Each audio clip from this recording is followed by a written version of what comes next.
ان کے عہد میں پڑ چکی تھی. وہ جنگ آزادی کے مرد مجاہد تو تھے، لیکن انہوں نے آزادی وطن کی تعلیمی نظام کی تشکیل کے معیار اول کہلانے، آزادی وطن کے تعلیمی نظام کے تشکیل کے معمار اول بھی کہلانے کے حق حاصل کیا ہے. اب دیکھنا یہ ہے کہ ان کے ورثے کو کہاں تک ان کے نظریے حقیقت میں ہم بدلتے ہیں.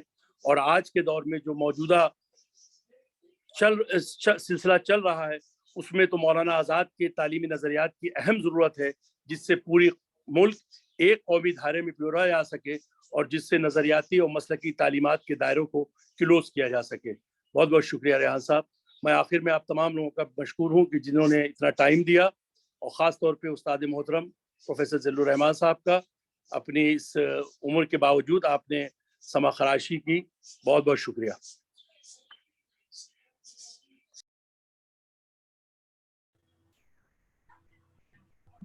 بہت شکریہ سر، اور آپ کی بڑی جامع گفتگو رہی. میں بلا کسی تمہید کے اس کے بعد مانو کے رجسٹرار پروفیسر محمد محمود صدیقی صاحب سے درخواست کرتا ہوں، کیونکہ یہ آج کے ہمارے 2-3 گیسٹ ایسے ہیں جو ایڈمنسٹریٹر بھی ہیں اور ان پر بہت ساری ذمہ داریاں بھی ہیں. تو میں بلا کسی تمہید کے سر سے درخواست کرتا ہوں کہ وہ آئیں اور اظہار خیال فرمائیں. پروفیسر محمد محمود صدیقی صاحب. بہت بہت شکریہ، جزاک اللہ.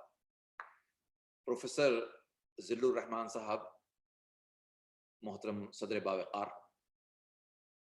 معزز مہمانان خصوصی، بالخصوص پروفیسر اقتدار محمد خان صاحب جو پیش رو مقرر ہیں، دیگر سبھی شرکا اور منتظمین، السلام علیکم ورحمۃ اللہ وبرکاتہ. مولانا آزاد کی قومی و ملی خدمات پر اظہار خیال کی دعوت مجھے دی گئی. میں صدر باوقار کی اجازت سے چند ایک کلمات آپ کی خدمت میں رکھنا چاہتا ہوں.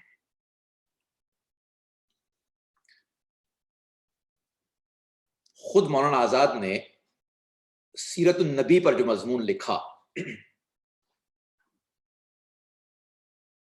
سیرت النبی صلی اللہ علیہ وسلم پر جو مضمون لکھا، اس میں اس بات کا اظہار کیا کہ جس طرح جب زمین پیاسی ہوتی ہے اور چرند پرند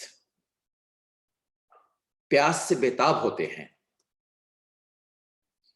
تو اس وقت اللہ تعالی رب السماوات والارض کا لفظ انہوں نے استعمال کیا، وہ بارش برساتا ہے اور زمین کی اس پیاس کو بجھاتا ہے.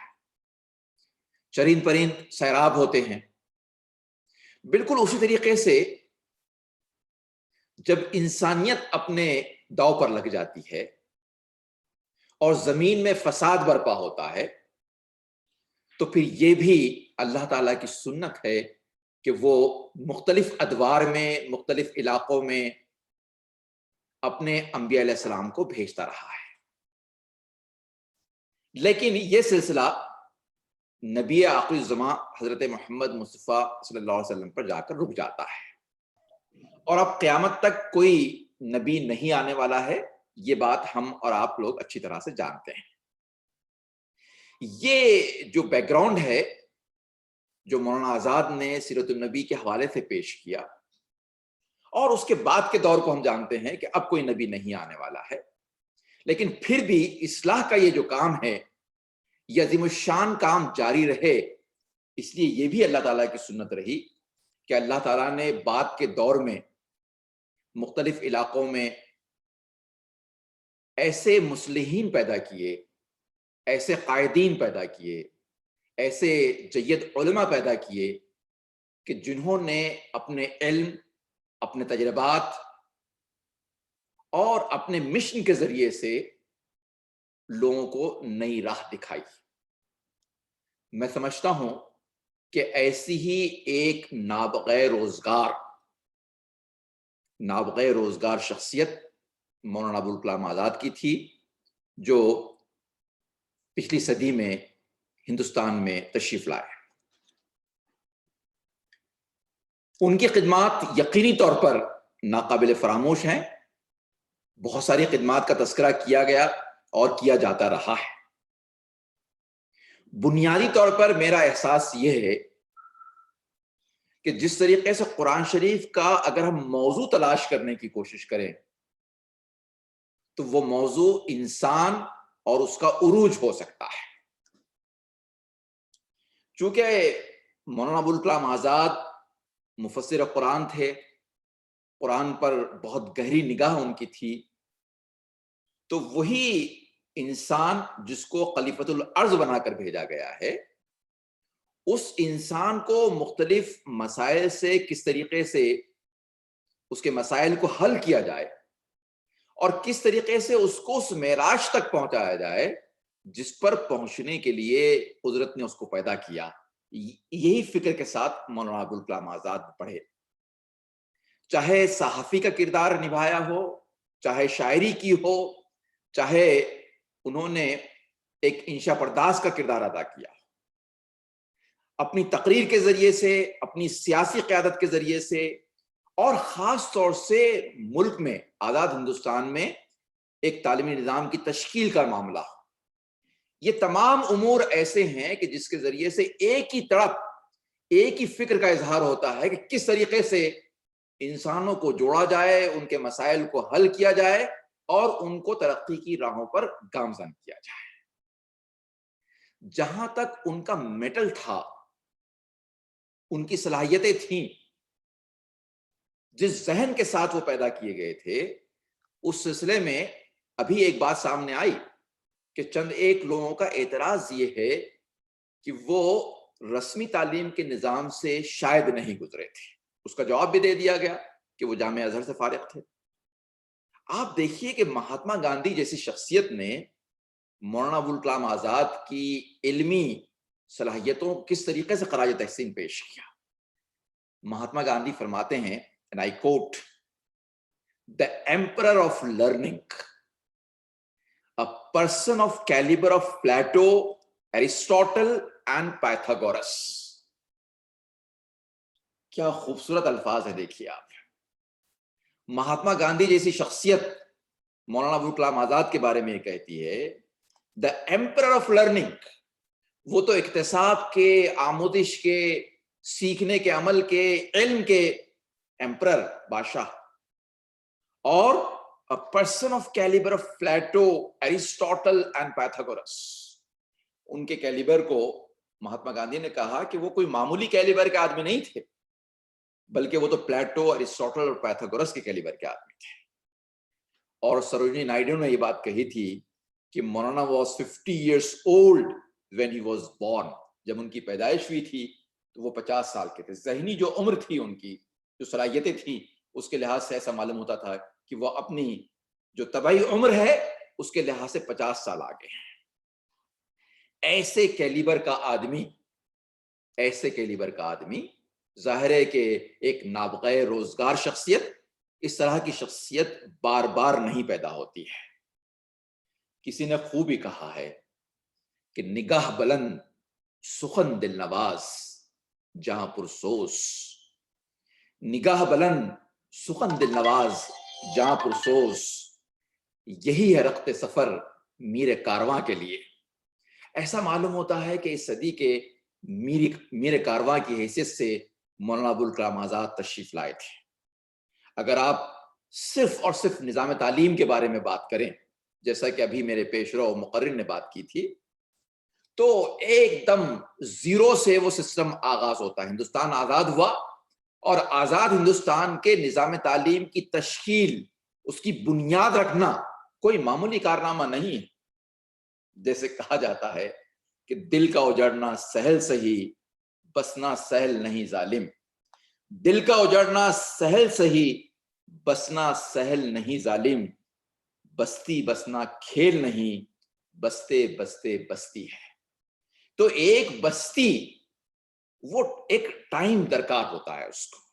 تو پورا نظام تعلیم، اس ملک کا پورا نظام تعلیم، جس میں اسکول کا نظام تعلیم شامل ہے، جس میں کالج اور یونیورسٹی کا نظام تعلیم ہے، جس میں ٹیکنیکل ایجوکیشن سسٹم ہے، جس میں ٹیچر ایجوکیشن سسٹم ہے، جس میں ایگریکلچرل ایجوکیشن سسٹم ہے، اور جس میں بہت سارے پہلو شامل ہیں، اس پورے نظام کو کھڑا کرنا کوئی معمولی کام نہیں. ایک ویژن کا آدمی ہی یہ کام کر سکتا تھا، اور اسی لیے نظر انتقاب ان پر پڑی تھی. آزاد ہندوستان کے پہلے وزیر تعلیم کی حیثیت سے انہوں نے جو کارنامے انجام دیے بار بار ان کا تذکرہ ہوتا رہا ہے. اور میں نے کہا کہ ان کی جو مختلف حیثیتیں ہیں، صحافی، شاعر، مقرر، ادیب، سیاسی قائد، بہت ساری حیثیتیں ان کی ہیں. لیکن جیسا میں نے عرض کیا کہ اگر ہم ایک بیس تلاش کرنے کی کوشش کریں کہ روح میں جو تڑپ تھی ان کا ایک جو جذبہ تھا وہ کس بات کے لیے تھا، تو وہ انسانی اقدار کو فروغ دینے کی بات تھی. اور اس میں بھی بطور خاص جیسے کہا جاتا ہے کہ چیریٹی بگنز ایٹ ہوم، نیک کام کا آغاز اپنے گھر سے کیا جانا چاہیے. تو انہوں نے اپنے ملک سے اس تجربے کا آغاز کیا. وہ سب سے زیادہ ترجیح جو دی وہ ہندوستان میں قومی یکجہتی کو ترجیح دی، امن کے قیام کو ترجیح دی، اور فرقہ وارانہ آہنگی کو ترجیح دی. اور یہ ایسی چیز ہے کہ ہم کو اس سلسلے میں مولانا آزاد کی شخصیت بالکل تنہا کھڑی ہوئی نظر آتی ہے. ایک چٹان کی طرح سے ہمالیہ بن کر وہ کھڑے رہے.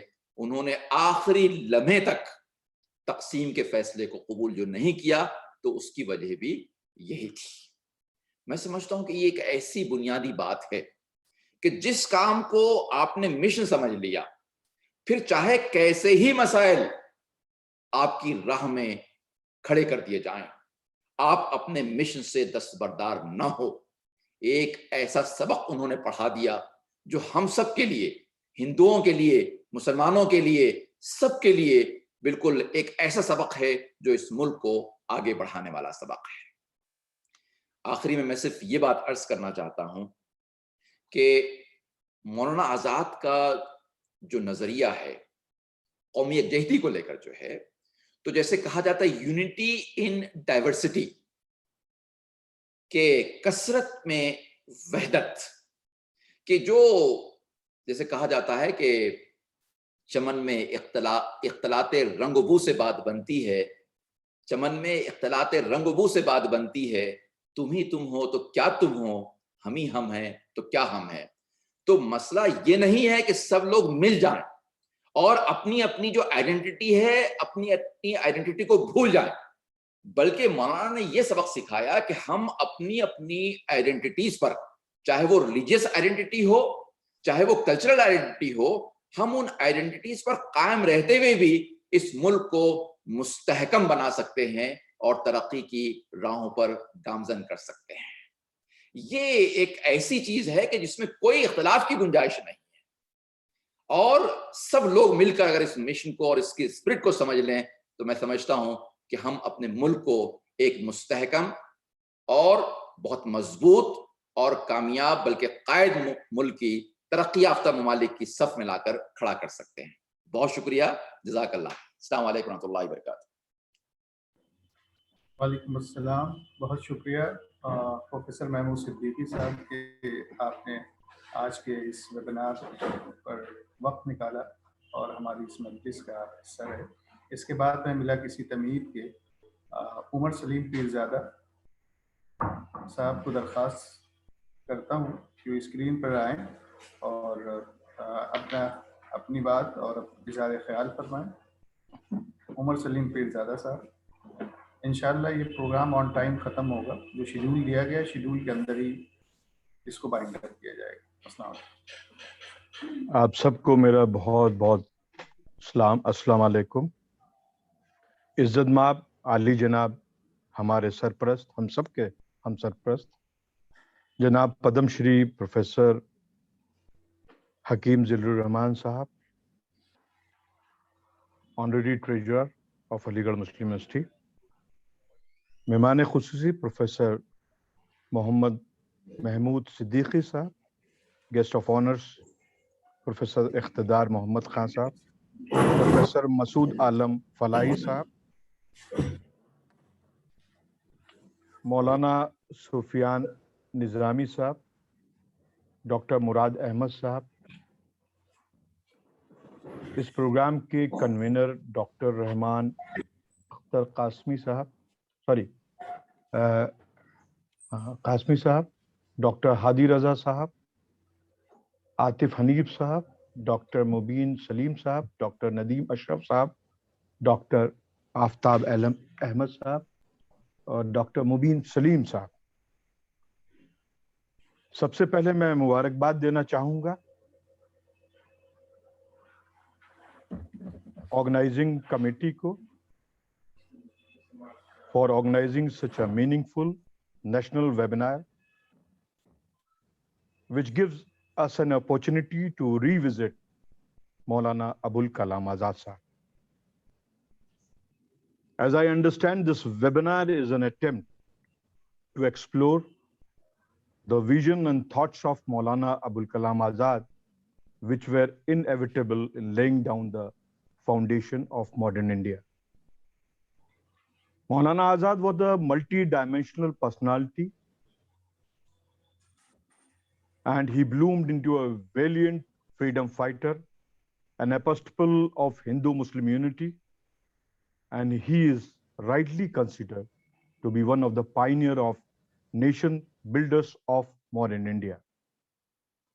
No doubt, he was the leading figure in India's freedom struggle, apart from being a noted writer, poet, and a journalist. He is remembered in the history of India not only for his role he played in freedom of the country, but also as the first education minister of an independent India. He made exemplary contribution in nation building, leaving his indelible imprints in the field of education.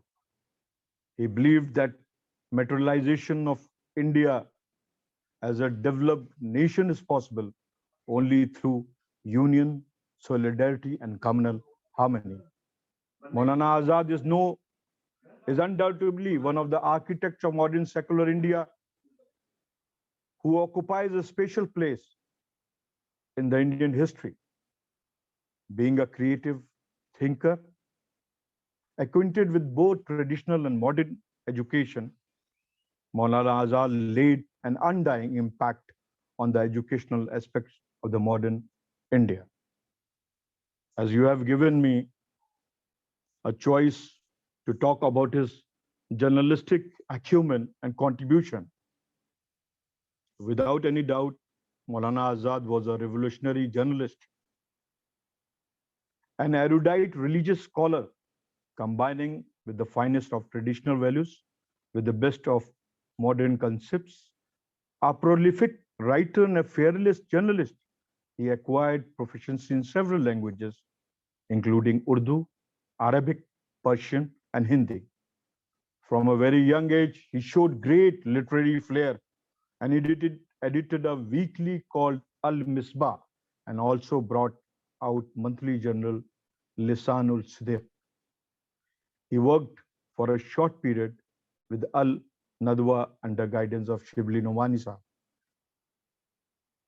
He also worked with the renowned newspaper Vakil in Amritsar. Azad Sahab's background shaped him to be a scholar, but his rebellious minds led to the politics that turned him into a journalism. He brought an Urdu weekly, Al-Hilal, and started to attack British policies for Indians. After Al-Hilal, he launched second weekly named Al-Balagh. In 1940, the British government put a ban on the weekly, unfazed by the move. Maulana Azad, few months later, launched a new weekly called Al-Balagh. Failed to put up a provision on the writing of Maulana Azad, the British government then finally decided to deport him off to Calcutta in 1960. When Maulana Azad reached Bihar, he was put under house arrest. The detention continued till December 31st, 1919. After he released on January 1, 1920, Azad returned to the political atmosphere and actively participated in the movement. In fact, he continued to write provocative articles against the British government. Azad, inspired by the passion of India as well as foreign revolutionary leaders, started publishing a weekly called Al-Hilal in 1912. The weekly was a platform to attack the policies of the British government and highlight the problem faced by the common Indians. Azad, from a very young age, showed great literary acumen, and he was contributing immensely in the poster and slogan campaign for giving much teeth to the freedom struggle. Azad was a true nationalist and was a fierce critic of the British policy of divide and rule. He rejected the separatist politics of All India Muslim League, and even as a young man, he never compromised on these issues. His weekly newspaper, Al Hilal, espoused the ideals of Indian nationalism and encouraged young Muslims to join the fight for India's independence and Hindu-Muslim unity. His views on the nationalism, I suppose the young lot should understand more vibrantly, as he emphasized that the Hindus and Muslims forms a single nationality. And to educate this, he said, "I'm a Muslim and I feel proud." I quote, "I'm a Muslim. I've inherited the rich Islamic tradition of 13 years, and I'm not prepared to lose even a smallest part of it. Islamic teachings, Islamic history, Islamic arts, science, Islamic culture, all are my treasures, and I'm proud of it. By virtue of being a Muslim, I possess an individuality of my own in religious matter, and I would not tolerate anybody's interference in them. But with these sentiments, I possess one more sentiment, which is the product of reality of my life. Islamic spirit would not come in its way. It guides me in the direction of that feeling. I feel proud. I'm an Indian. I'm a part and parcel of that individual united nationalism, without which the structure of India's greatness would remain incomplete. I am an inevitable factor in its structure, and I will never forfeit this claim." So this was the aura of Maulana Azad, and his association with the Khilafat movement is a great chapter on the Indian freedom struggle. His views on nationalism, democracy, Hindu-Muslim unity, communal harmony is also unparalleled. And before me, the speaker have given much light on this aspect. He was in fact the real architect of the modern education in India, which is well reflected in his vision on education for all: children education, free education, adult education, girl education, Islamic education, cultural, science, and technology. His tenure as education minister is a testimony of his vision and mission for the vibrant, secular, modern India. I must congratulate the organizer of this national seminar. It's the right time as India is celebrating Azadi Ka Amrit Mahotsav as a 75 years of celebration. AMU being a central university, and we are having a monumental Maulana Azad library to pay homage to him. And it is the responsibility and obligatory on the part of Aligarh Muslim University, which is considered to be mini India, to highlight the contribution of our heroes, irrespective of the caste, creed, region, religion, who has been pillars to the roof of strengthening the vibrant democracy and this Indian freedom struggle contributors. I hope Mr. Rehan Saab will further organize more such programs. As one of my friends has said, only 11th or on his birthday, it is not a time to remember, but definitely it is a great thought that at least we can come forward, join hands, and be pillars to the roof to introduce the vibrancy and the sacrifices and the contribution of our great heroes, the leaders who made this country. بہت بہت شکریہ آپ نے ہمیں دعوت دی and being a part of this programme. بہت شکریہ عمر سلیم پیرزادہ صاحب.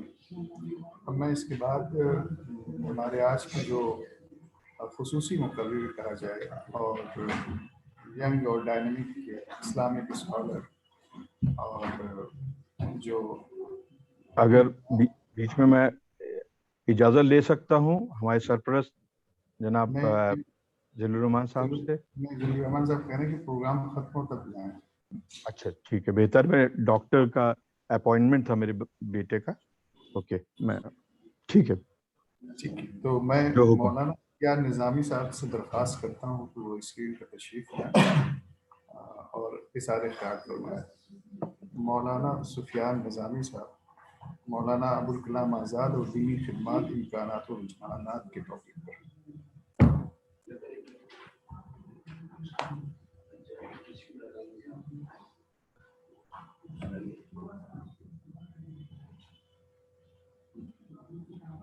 مولانا سفیان نظامی صاحب تک اگر ہماری آواز پہنچ رہی ہے.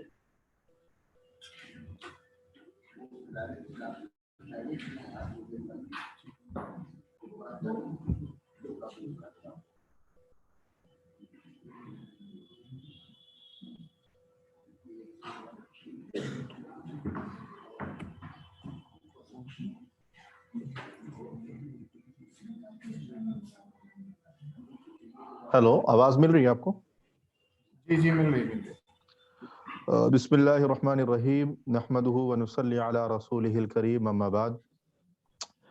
اس باوقار اور پر رونق محفل کی صدارت کر رہے ہم سب کے سرپرست پروفیسر ذیل الرحمان صاحب اور ہمارے تمام معزز مہمان جو اس بارونق محفل میں موجود ہیں. یہ بات علامہ اقبال کے ایک شعر سے شروع ہوتی ہے کہ ہزاروں سال نرگس اپنی بے نوری پہ روتی ہے, بڑی مشکل سے ہوتا ہے چمن میں دیدہ ور پیدا. یقینی طور پر مولانا ابوالکلام آزاد کی جو شخصیت ہے وہ ایک کثیر الجہت اور ہمہ گیر شخصیت ہے, جس کو ہم اگر عام زبان میں کہیں تو ایک آل راؤنڈر کا مقام رکھتی ہے. اور کسی خاص گوشے میں یا کسی خاص موضوع پر اگر ان پر گفتگو کی جائے تو مجھے لگتا ہے کہ ان کی جو زندگی اور ان کی صلاحیتوں کی صحیح عکاسی نہیں ہو پاتی. لیکن ایک بہترین پروگرام کو منعقد کرنے کے لیے میں ہمارے بڑے بھائی کی حیثیت رکھتے ہوئے پروفیسر ڈاکٹر ریحان اختر صاحب کو مبارکباد دیتا ہوں کہ انہوں نے مجھے اس محفل میں بولنے کا موقع عنایت فرمایا. دیکھیے, آپ نے جو بات بیان فرمائی مولانا کے تعلق سے کہ مولانا کی دینی خدمات کیا ہیں, ظاہر ہے کہ آج کے نقطہ نظر سے اگر ہم آج کی رسمی دینی خدمات کے نقطہ نظر سے اگر ہم مولانا کی زندگی کو دیکھیں گے اور ایک اصطلاحی جو خدمات آج کے دور میں علماء کرام کی جانب سے یا ایک رائج ہیں, تو مجھے لگتا ہے کہ پھر آپ اس مقام کو نہیں پہنچ پائیں گے جہاں مولانا ہم کو لے جانا چاہتے ہیں. مولانا نے سب سے بڑا کام جو اس امت کے اوپر جو میں سمجھتا ہوں کہ احسان کیا ہے, اور اس امت کے اوپر جو جمود اور تعطل جو ایک زمانے سے اس پر حاوی تھا اور اس کا غلبہ تھا, جو اس کو آپ نے اس پر حملہ کیا ہے, وہ یہ کہ آپ نے مسلمانوں کی فکر کو بدلنے کی کوشش کی. مسلمانوں کے اندر اوہام پرستی اور بدعقیدگی اور نہ جانے کن کن تعلق سے جو مسلمانوں کے اندر ایک جمود اور تعطل کا شکار مسلمان قوم تھی, اس کو الہلال کے ذریعے سے جس طرح جھنجھوڑا ہے, جس طرح ان کے اندر قرآن کے اصول اور اس کے بتائے ہوئے طریقے کو اتارنے کی کوشش کی ہے, مجھے لگتا ہے کہ دین کے نقطہ نظر سے مولانا کا یہ سب سے بڑا کارنامہ ہے. اور یہ بات میں اس لیے عرض کر رہا ہوں کہ یہ بات صرف سفیان نظامی یا ریحان اختر صاحب کے کہنے سے نہیں, بلکہ شیخ الحدیث مولانا محمود الحسن صاحب فرماتے ہیں کہ ہم ایک غلط راستے پر تھے اور شاید زندگی کا مقصد بھولے ہوئے تھے. الہلال نے ہمیں اس مقصد کو بتایا کہ اصل زندگی کا مقصد کیا ہے. مولانا شوکت علی صاحب, جو مجھے لگتا ہے کہ بعض مولانا کی رائے سے اتفاق نہیں رکھتے تھے, ان کا اپنا ذاتی نظریہ اور مولانا کے نظریات میں کچھ فرق تھا, کچھ تضاد تھا, لیکن مولانا شوکت علی صاحب بھی اس بات کو بیان فرماتے ہیں کہ مولانا ابوالکلام آزاد نے ہمارے اندر اصل ایمان کی روح اور اسپرٹ پیدا کی ہے. تو مولانا کا جو بڑا کارنامہ ہے وہ یہ ہے کہ مسلمانوں کے اندر ایک قیادت اور ہر ایک مسئلے کو قرآن کے اصول کے تحت قرآن کی روشنی میں اس کو اپنی زندگی میں اتارنے کی جو کوشش الہلال کے ذریعے سے کی ہے. میری کم علمی کی بنیاد پر میں یہ کہہ سکتا ہوں کہ شاید اس سے پہلے آزاد ہندوستان میں یا ہندوستان کی تاریخ میں اس طریقے کا کام کسی اور نے نہیں کیا ہے. دوسرا مولانا کا جو سب سے بڑا کام جس کو ہم ترجمان القرآن کے تعلق سے یاد کرتے ہیں یا جانتے ہیں جو دینی نقطہ نظر سے ہے وہ یہ ہے کہ ایک ایسی تفسیر، ایک ایسا اسلوب اور ایک ایسا طریقہ کار جو ایک عام فہم ہو، مسلمانوں کو فروعی مسائل میں نہ الجھا کر، مسلمانوں کو فقہی مسائل میں نہ الجھا کر، مسلمانوں کو متقدمین مفسرین کی ان آراء کی طرف نہ لے جا کر جس میں ایک لمبی بحثیں ہوں، اس میں مسلک کی بات کی جائے یا مکتبہ فکر کو ترجیح دینے کی بات اس تفسیر میں کی جائے. ایک ایسی تفسیر پیش کی جس کو عام طور پر فکر کو بدلنے والی تفسیر اور یوں کہا جائے کہ مسلمانوں کو ایک نئی راہ دکھانے والی تفسیر کہا جا سکتا ہے. کیونکہ ترجمان القرآن کے اندر مولانا نے دین کی اور اسلام کی جو ترجمانی کی ہے، اور سب سے بڑی چیز جس کو میں نے ابھی ذکر کیا کہ الہلال میں مولانا نے قرآنی آیات کو جس طریقے سے موقع اور محل کے اعتبار سے استعمال کیا اور ہر مسئلے کو قرآنی آیات کے ساتھ ضم کرنے کی کوشش کی، قرآنی اصول پر پرکھنے کی کوشش کی اور عوام تک پہنچانے کی کوشش کی، یہ کام دینی نقطہ نظر سے مولانا کا بہت بڑا کام ہے جس کو میں سمجھتا ہوں کہ آج کے دور میں بھی اتارنے کی ضرورت ہے. ترجمان القرآن کے حوالے سے میں نے کہا کہ جس طریقے سے ذوالقرنین کا ذکر آیا، ذوالقرنین کے سلسلے میں مولانا نے جغرافیائی نقطہ نظر سے اور اپنے اجتہاد کے ذریعے سے اور اپنی تحقیق کے ذریعے سے بادشاہ ایران سائرس کو جس طریقے سے آپ نے اس کی تشریح کی، تو یہ تمام وہ کام ہیں مولانا نے جو دینی نقطہ نظر سے عوام کے سامنے رکھے ہیں. اور میں ایک بات کو بڑے اس انداز سے کہہ سکتا ہوں کہ مولانا نے جو اصل کام کیا ہے وہ اسلام کی فروعی مسائل پر نہ الجھا کر اسلام کی جو اصول اور اسلام کی جو بنیاد ہے اس پر کام کرنے کی کوشش کی گئی. ایک مرتبہ مولانا سے اسلام کے بارے میں سوال کیا گیا کہ صاحب اسلام کیا ہے؟ تو مولانا نے کہا کہ اسلام وہی ہے کہ جو ایک بدو نے اللہ کے رسول صلی اللہ علیہ وسلم سے سوال کیا تھا کہ مل اسلام، تو اللہ کے رسول نے فرمایا تھا کہ شہادتین کا اقرار کرنا، نماز، روزہ، حج اور زکوٰۃ کی پابندی کرنا، یہ اسلام ہے. حالانکہ اس سلسلے کی تشریح میں جو رسمی علماء اس دور کے رہے ہوں یا جن کے اندر اس اسلام کی اسپرٹ کو سمجھنے میں ہو سکتا ہے مولانا سے زیادہ ان کی صلاحیت ہو، مولانا سے زیادہ وہ سوچتے ہوں، لیکن اس سلسلے میں جن لوگوں نے تنقید کی مولانا کی، تو وہ حدیث جو مولانا ابوالکلام آزاد رحمۃ اللہ علیہ نے بیان کی جس میں بدو کہتا ہے کہ لا ازید ولا انقص، کہ یہ فروعی مسائل میں الجھانا اور اپنے مکتبہ فکر پر لوگوں کو اس کی طرف تلقین کرنا، یہ تمام چیزوں سے مولانا کی ذات پاک اور صاف تھی. اور ایک بات اور جو مولانا نے کہی کہ ان فروعی مسائل کو چھوڑ کر جو اسلام کی بنیادی تعلیمات ہیں، جو اس پر عمل کرتا ہے تو میں اللہ کی ذات سے امید کرتا ہوں کہ وہ جنت کا مستحق ہے. بعد میں ان کے اس خیال پر بھی بہت لوگوں نے تنقید کی، لیکن میرا اپنا ذاتی جو نظریہ ہے مولانا کے سلسلے میں وہ یہی، اور جو مولانا کا رجحان ہے کہ مولانا اسلام کو اور قرآن کو کی عمومیت کو کہیں نہ کہیں محدود کرنے کے قائل کبھی نہ رہے.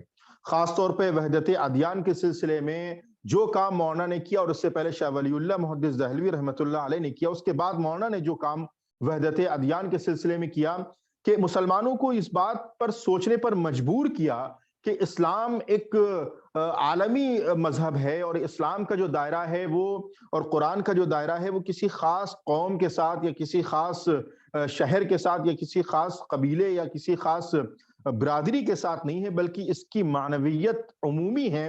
اور قرآن کا اصل مقصد اور اس کا اصل جو پیغام ہے وہ یہی ہے کہ اس کی عمومیت کو محدود نہ کیا جائے. تو مولانا نے دین کے تعلق سے جو بنیادی باتیں اور جس ڈھرے پر جو ہم ہم اور آپ سوچتے چلے آ رہے تھے، شاید اس جیسی سوچ پہلے بھی رہی ہو، کہ ایک رسمی دین جس کو اپنے اپنے مکتبہ فکر کو، اپنے اپنے مسلک کو، اپنی اپنی جماعت کو سپیریئر ثابت کرنے کے لیے جو مثالیں دی جاتی تھیں اور جو باتیں کی جاتی تھی، اس کو توڑ کر اسلام کی صحیح ترجمانی کی، اور فرمایا اسلام وہ ہے کہ جو انسان شہادتین کا اقرار کر لے اور نماز، روزہ، حج، زکوٰۃ کی پابندی کر لے، وہ مکمل مسلمان ہوتا ہے اور اس پر جنت واجب ہو جاتی ہے۔ اس بات کے لیے مولانا کو ظاہر ہے کہ بڑی تنقید کا بھی سامنا کرنا پڑا، لیکن مولانا نے ان تمام چیزوں کی پرواہ نہ کرتے ہوئے جو اسلام کی اصل روح، اصل اسپرٹ ہے، اس پر ہمیشہ گامزن رہے۔ مولانا نے میں بتاتا چلوں کہ جب مولانا نے کلکتہ کے اندر مدرسہ اسلامیہ کا افتتاح کیا اور اس کی تجدید کی، گاندھی جی سے جو مولانا نے بات کی، وہ مدرسوں کی جو جماعت اور مدرسوں میں پڑھنے والے طلبہ کی جو خصوصیت بیان کی، اور کہا کہ یہ جماعت جو ترک موالات کے بعد بھی آپ کے ساتھ ہے، جب سارے لوگوں نے اس کی مخالفت کر دی، اس کے باوجود یہ جماعت ہے جو حقیقی معنوں میں علم کے اس پرچم کو اٹھا کر چل رہی ہے، کہ جس میں نہ دنیا کی غرض ہے، نہ دنیا کی لالچ ہے، نہ دنیا کے متاع کو حاصل کرنے کا مقصد ہے، اور یہی جماعت آگے چل کر آپ کو آزادی کی راہوں پر لے کر جائے گی۔ تو یہ مولانا کی جو خدمات تھیں، ظاہر ہے کہ اگر ہم یہ سوچیں کہ مولانا کسی بڑے مدرسے کے محتمم بن جاتے یا بڑے مدرسے کے ناظم بن جاتے، یا مولانا بڑے پیمانے پر درس و تدریس کا کہیں رہ کر کام انجام دیتے، تب ہم یہ سمجھتے کہ شاید مولانا دینی اعتبار سے بہت بڑی خدمت انجام دے رہے ہیں۔ لیکن مولانا کی جو اصل خدمت تھی وہ یہی تھی کہ مولانا نے مسلمانوں کی فکر کو، مسلمان قوم کی فکر کو، ہمارے علماء کی فکر کو، اور مسلمانوں کے اندر قرآنی اصول کو ہر اعتبار سے پرونے کی کوشش کی تھی، اور یہی ان کا سب سے بڑا خاصہ تھا۔ میں مناسب سمجھتا ہوں کہ ایک علامہ اقبال کا شعر ہے کہ عمل سے زندگی بنتی ہے جنت بھی جہنم بھی، یہ خاکی اپنی فطرت میں نہ نوری ہے نہ ناری ہے۔ اس شعر کی اگر صحیح عکاسی کسی نے کی ہے تو مولانا ابوالکلام آزاد نے اپنی زندگی میں اور اپنے عمل میں اس شعر کو اتارا ہے، اور دنیا کو یہ بتایا ہے کہ قول اور فعل کا تضاد انسان کو کامیاب نہیں بناتا ہے، بلکہ یہاں پر عبد القدوس ہاشمی صاحب بھی ہوں گے۔ مجھے ایک بات، آخری بات میں عرض کرتا چلوں کہ جب مولانا جمعیت کے صدارتی، جمعیت علماء ہند کے جلسے میں صدارتی خطاب فرما رہے تھے، تو مولانا نے دو باتیں بڑی بنیادی طور پر رکھی تھیں، کہ جن کو ہم انما الاعمال بالنیات کی حدیث کو مولانا نے ذکر کیا اور کہا کہ دو باتیں ہیں جو انسان کو بڑھاتی ہیں، اور دو ہی باتیں انسان، ایک نیک ارادہ ہے، اور ایک نیک ارادہ جب انسان یعنی نیک نیت کے ساتھ کام کرتا ہے، اور دوسری جو چیز ہے کہ اس کے اعضاء و جوارے جب اس نیک نیت کو پورا کرنے کے لیے گامزن ہوتے ہیں، تو یہ چیزیں انسان کے مستقبل کو بدلتی ہیں۔ تو میرا یہ ماننا ہے کہ مولانا کو جو مقام ملنا چاہیے تھا بدقسمتی سے وہ نہیں ملا، اور مولانا نے خود کہا تھا کہ اگر دنیا 10,000 سال یا 10 لاکھ سال بھی قائم رہے تو دو باتیں جو ہیں وہ کبھی ختم نہیں ہوں گی۔ ایک بات کا تو میں ذکر نہیں کر سکتا، دوسری بات جو مولانا نے کہی تھی وہ یہ کہ مسلمان قوم کی اپنے سچے رہنماؤں اور سچے خیرخواہوں سے بدعقیدگی اور بدزنی، یہ دو باتیں جو تھیں، شاید مجھے لگتا ہے کہ اس کا شکار مولانا بھی ہوئے۔ اللہ تعالی ہم سب کو مولانا کے صحیح مقصد پر، اور ان کا جو رجحان خالص علمی رجحان اور قرآنی رجحان تھا، وہ ہر ایک چیز کو قرآنی زاویے سے، قرآن کے اصول کے مطابق عملی طور پر اپنانا چاہتے تھے اور زندگی میں اتارنا چاہتے تھے۔ اللہ تعالی ہم سب کو بھی اس کا تھوڑا سا حصہ نصیب فرما دیں۔ اور میں آخر میں مولانا ریحان اختر صاحب کو، جو ایک فعال اور ایک مجتہد شخصیت ہیں، جنہوں نے ہم کو یہ موقع دیا کہ اس بڑے لوگوں کی محفل میں کچھ بولنے کا موقع مل جائے اور بولنے کی سعادت ملی، اللہ تعالی ہم سب کو کہنے سننے سے زیادہ عملی طور پر قبول فرمائے اور عمل کی توفیق عطا فرمائے۔ والسلام۔ بہت بہت شکریہ سفیان نظامی صاحب کی، بہت ہی علمی گفتگو تھی مولانا ابوالکلام آزاد کے دینی رجحانات پر۔ اب اس کے ہمارے نیکسٹ اسپیکر تھے ڈاکٹر مراد صاحب، لیکن میں معذرت خواہ ہوں کہ ابھی ہمارے بیچ جو ہے پروفیسر مسعود عالم فلاحی صاحب، فارمر وائس چانسلر خواجہ معین الدین چشتی لینگویج یونیورسٹی لکھنؤ، جو چونکہ ان کی سر کی میٹنگ تھی اور وہ انہوں نے کہا تھا کہ ہم جوائن کر لیں گے، تو اتفاق سے وہ ہمیں اسکرین پر دکھ رہے ہیں، تو میں ان سے درخواست کرتا ہوں کہ وہ اسکرین پر تشریف لائیں اور اور اپنے خیالات کا اظہار کریں. پروفیسر مسعود عالم فلاحی صاحب, فارمر وائس چانسلر خواجہ معین الدین چشتی لینگویج یونیورسٹی لکھنؤ. السلام علیکم. وعلیکم السلام. یہ معذرت میں میٹنگ میں تھا اور جسٹ ابھی آیا ہوں, اس کے لیے معذرت قبول فرمائیے. وعلیکم السلام. نیٹ ورک پرابلم ہے اس لیے میں نے ویڈیو آف کر دیا ہے. میں نے کوئی بات نہیں. ڈاکٹر ریحان صاحب کا بہت بہت شکریہ, آپ نے ایک اہم موضوع پہ مدعو کیا, اور مولانا آزاد کی جو نکات ہیں آپ کے ویبینار کے ذریعے ماشاءاللہ بہت بہت پہنچے گی, اور انشاءاللہ لوگ اس پہ عمل کریں گے. میں اپنا عنوان جو مولانا آزاد اور نظریہ تعلیم پہ کچھ لفظ شائع کرنا چاہتا ہوں. مولانا ابوالکلام آزاد نے مذہب, سیاست, معاشرت اور حب الوطنی غرض کے زندگی اور سماج کے تمام گوشوں میں قرآن و حدیث کی روشنی میں استدلال اور اجتہاد کیا. مولانا مذہب میں اجتہاد اور تفہیم جدید کے علمبردار تھے. مسلم معاشرے کی اصلاح اور جہالت و توہمات سے چھٹکارا پانے کے بارے میں مولانا آزاد ہمیشہ غور و فکر کرتے رہتے تھے. مولانا آزاد کو مسلمانوں کی کامیابی کے لیے صرف ایک ہی راستہ نظر آتا تھا, اور وہ راستہ تعلیم ہے. مذہبی تعلیم کے ساتھ ساتھ ایسی تعلیم کے قائل تھے جس سے مسلمانوں کا زیادہ سے زیادہ فائدہ ہو. مولانا آزاد کے مطابق تعلیم اسلام پر مبنی ہونی چاہیے. وہ جس طرز کی تعلیم کے حامی و ناشر تھے, اس کی بابت ایک تقریر میں انہوں نے کہا تھا کہ انگریزی تعلیم کی ضرورت کا تو یہاں کسی کو وہم و گمان تک نہیں گزر سکتا, لیکن کم از کم یا تو ہو سکتا ہے کہ قدیم تعلیم کے مدرسوں میں سے کسی مدرسہ سے واسطہ پڑتا. مدرسے کی تعلیمی زندگی کفر کی چار دیواری کے گوشے تنگ سے زیادہ وسعت رکھتی, اور طبیعت کے کچھ نہ کچھ ہاتھ پاؤں پھیلانے کا موقع مل جاتا ہے. مولانا آزاد فن تعلیم و تربیت پورے تعلیمی نظام پر دانشورانہ نگاہ رکھتے تھے, اور دینی و دنیاوی تعلیم کے خلا کو پر کرنا چاہتے تھے. لہذا انہوں نے تعلیمی نصاب کی بہتری اور ہماگیریت پر زور دیا. خود انہوں نے ڈائریکٹر تعلیم بنگال کی درخواست پر مدرسہ عالیہ کلکتہ کا ایک جامع نصاب تیار کیا. مولانا کی خواہش تھی کہ صرف رانچی اور کلکتہ کے مدارس ہی نہیں بلکہ پورے ملک یا پورے ہندوستان اور مسلم معاشرہ وہ چاہتے تھے کہ ایک نصاب تیار کیا جائے جو تمام علاقے میں قابل قبول ہو. مولانا ابوالکلام آزاد کا تصور تعلیم ماضی کا ادراک, حال کی بصیرت اور مستقبل کی آگاہی پر مبنی ہے. مولانا نے ایسی تعلیم کی وضاحت کی ہے جو سائنسی تحقیقات اور بھاری صنعتوں کے شایان شان ہو. ساتھ ہی ساتھ مولانا سائنسی, تکنیکی اور مادی ترقی کو مذہبی اور اخلاقی اقدار کے تابع کرنا چاہتے تھے. مولانا آزاد کی دوربین نگاہ قدیم نظام تعلیم سے نکل کر جدید طرز تعلیم سے حاصل ہونے والی تبدیلی پر مبنی تھی. انہوں نے نظام تعلیم میں مضامین کی تنوع اور جدت کی ضرورت کو محسوس کیا.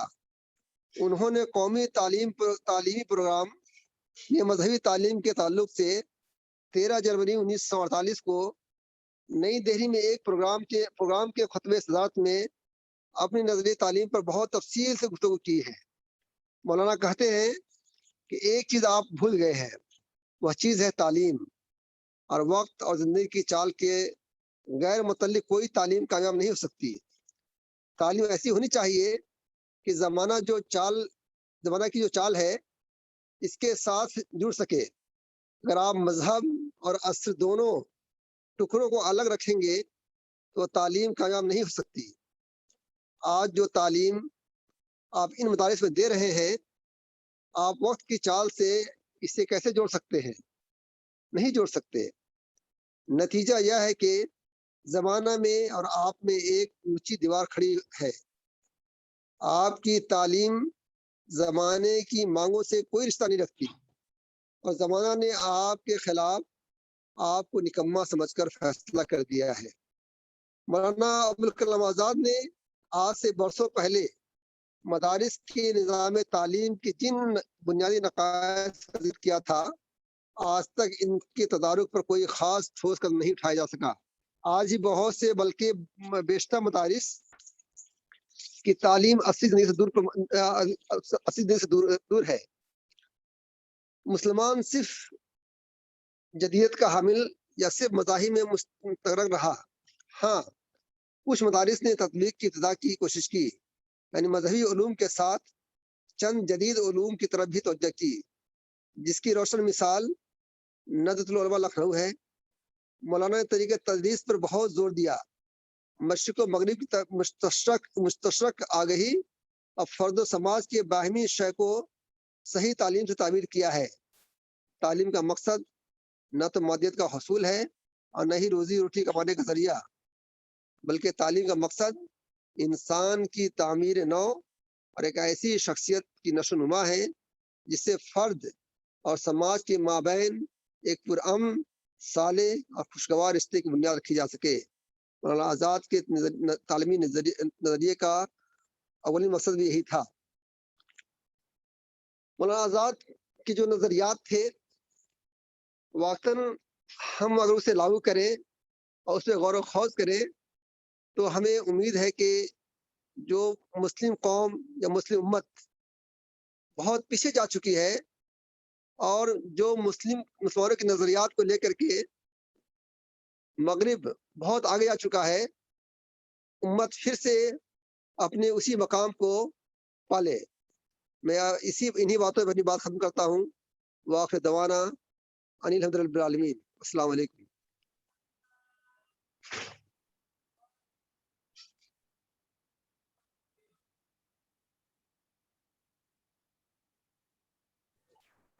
بہت شکریہ پروفیسر مسعود فلاحی صاحب، جنہوں نے اپنے بزی شیڈول کے باوجود بھی ہمارے اس قومی ویبینار کا حصہ رہے، اور ہم آگے بھی آپ کی علمی خدمات سے انشاءاللہ رحمان استفادہ کریں گے۔ اب اس کے بعد میں doctor Murad Khan, department of foreign language, assistant professor, میں ان سے گزارش کرتا ہوں کہ وہ آئیں اور اظہار خیال فرمائیں اپنے موضوع پر۔ Doctor Murad Khan. Assalamualaikum. I would like to begin by thanking Professor Jillur Rahman sir. I would like to also thank Professor Iqtirad sir and also welcome them in this particularly well arranged and well meaning webinar which Dr. Rehan Akhtar has organized. Dr. Nazeem Ashraf has been also a very crucial and important figure in organizing this webinar. This webinar becomes very important in the light of communally charged environment of India today. What we have been seeing is the representation of what I've been asked to speak about the contribution of Abul Kalam Azad in the making of India, or you can say in the particularly political in the contribution of independence movements of India. What would be the positive aspects of Maulana Abdul Kalam Azad? But before the beginning of this particular talk, I would like to just mention that there are no aspects of Maulana Abdul Kalam Azad that has been unexplored today. I would only briefly discuss three main aspects, which are his personality, of Maulana Abul Kalam Azad, and thirdly, the political participation. Why do I speak about the personality? In the first place, his personality was totally different from all other political thinkers. Apart from being a poet, Islamic scholar, theologian, Maulana Abul Kalam Azad was also a political leader, and at the same time, he was having different ideas at that particular point of time. In the beginning of the 20th century, Maulana Abul Kalam Azad started his career as a journalist. He became very active and at the same time interested in journalism. Started the Urdu weekly, as also other speakers have mentioned, Al Hilal, the Crescent. And apart from that, he was heavily influenced by the ideas of the Indian educator Sir Syed Ahmad Khan. There were, before the independence, if you divide the era of pre-independence and post-independence India, we can only see a few Islamic scholars, and these people are not only related to the Islamic education or making of Islamic society, but overall Indian society, of the Indian society. If you try to prepare an encyclopedia or an index of the modern architects of India, Sir Syed Ahmad Khan, the name of Sir Syed Ahmad Khan, the likes of Sir Syed Ahmad Khan and also Abul Kalam Azad comes in the first place amongst all people across religions, caste, creed, during the independence period, during the period of the independence war, and also the post-independence era. The personality I was discussing, he has a multifaceted personality. A person like me, foreign language teachers would be greatly inspired from his personality because he spoke Arabic language, he learned Arabic language, Urdu, Persian, that he received from his family background. But apart from that, he also, as I said before, that he was all heavily influenced by the ideas of Sir Syed Ahmad Khan. Then he also received education of English, despite the opposition of his family members and particularly his father. He did all the modern education in India.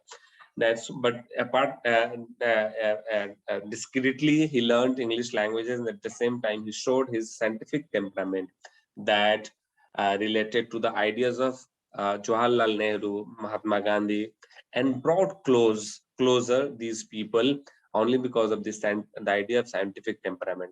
I was speaking about the before and post-independence eras and their personality. If you speak of the Muslim scholars and Muslim personalities, Sir Syed Ahmad Khan and Maulana Abul Kalam Azad could be spoken and could be placed in the first order as far as their multifaceted personalities related to the social, political, and religious aspects are concerned. While we speak of Maulana Abul Kalam Azad only in the sense of architecture of modern India as far as education is concerned, we never have to forget the contribution of Maulana Abul Kalam Azad post-independent era, the contribution that he also proposed toward the reformation in education, in madrasa education, in religious educations of the Muslims. We should never forget that. While he advocated the ideas of the scientific temperament and the modern education in English, reformations of the madrasa education, their syllabus, but we also have to understand that his contributions to the Islamic ideas were immense in the post-independence era.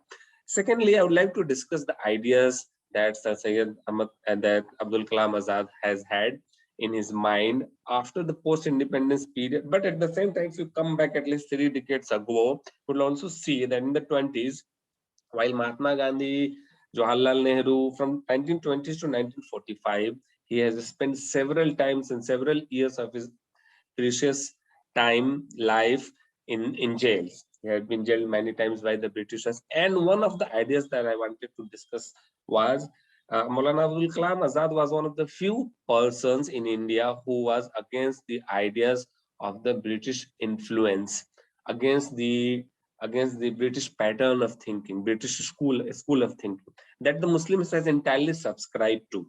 That is no doubt. People many a times do not say that in honest manner, but you see, Sir Syed Ahmad Khan was also greatly influenced by the ideas of the British school of thought. But Maulana Abul Kalam Azad opposed vehemently, and because of that opposition, he became very influential in ideas and also propagated his ideas throughout throughout India and the Muslim world also, that how a anti-British establishment could also be set up in the 20th century, in the beginning of the 20th century. Why it was the peak of the British Empire in the entire world could be seen very clearly. So these were the anti-British, anti-imperial. This was not only the anti-British ideas, but anti-imperialism ideas, which flourished and which became victorious also, and people accepted it widely because of the independence movements that started against the anti-colonial rule all over the world in the 40s and 50s after the Second World War. Thirdly, I would also speak about his political participation. His political participation, as far as we speak of his ideas of political participation, he believed in the independence of India through a non-violence manner, through a non-violence pattern. He never believed in the ideas. He subscribed to the ideas of Mahatma Gandhi, Jawaharlal Nehru, and at the same time, entirely came in close contacts with the intellectuals of the time of that period, 20s of the 20th century, second and third, in the first half of the 20th century. For example, while he started in 1912, the Urdu weekly magazine Al Hilal, he set that weekly Urdu magazine on the basis of the Western philosophers, writers, and literary figures. For example, I will quote some names as Pablo Neruda, Mariano Azuela. These are the Spanish Latin American authors and literary figures, philosophers, and poets who started.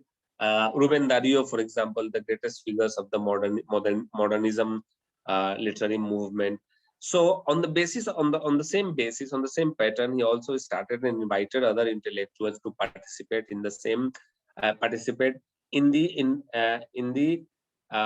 a new kind of movement that India has to later on perceive, and at the same time advocate about the new India. So what the people speak about today about the new India, he has envisioned in the first half of the 20th century, the very teen age, while he started this particular magazine. So briefly, I would like to conclude by saying that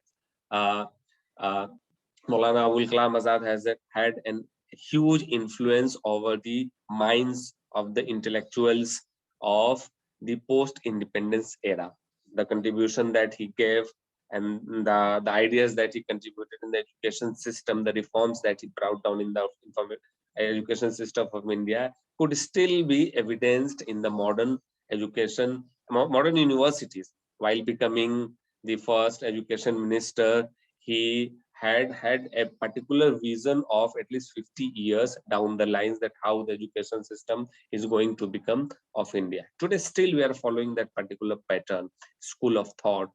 And at the same time, I think I would profusely like to thank the efforts made by Dr. Rehan Akhtar, Dr. Nadeem Ashraf to organize such a invite people to speak on such a brilliant topic, which becomes more and more important in the days of communalism, in the today's ambience, where people do not want to speak about the idea of secularism, do not think of secularism.